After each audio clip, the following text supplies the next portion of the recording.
తిప్పేద్దండి friends, చూడండి.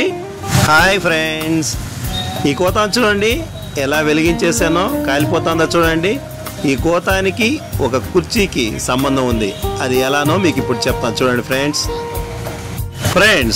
ప్రతిరోజు మనం ఏదో ఒక పనికి గోతం అనేది యూజ్ చేస్తూ ఉంటాము, ప్లాస్టిక్ గోతాలు.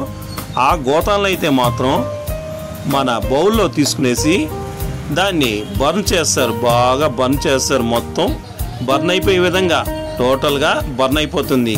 ఈ బర్న్ అయిపోయిన దాన్ని ఆరబెట్టేసి దాన్ని బాగా ఇంకోసారి ఎక్కడైనా బర్న్ కాకుండా ఉంటే మళ్ళీ బర్న్ చేసుకుంటారు నీట్గా.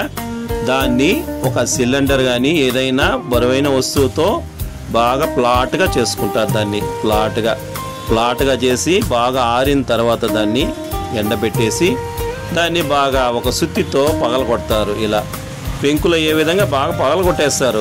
చిన్న ముక్కలు అయ్యే విధంగా దాన్ని తీసుకునేసి ఒక మిషన్కి, ఎలా మనం పిండి ఆడించుకుంటామో మిషన్, ఆ పిండి ఆడించుకునే మిషన్లో వేసి బాగా పొడిగా చిన్న ముక్కల్లాగా తయారు చేసుకుంటారు. ఆ ముక్కల్ని తీసుకునేసి ఒక పెద్ద మిషన్లో వేస్తారు. చిన్న ముక్కలంతా కూడా.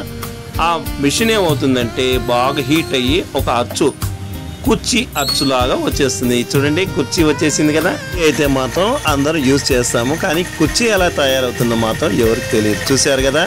ఒక సబ్స్క్రైబ్, లైక్ చేయండి ఫ్రెండ్స్. Bye friends.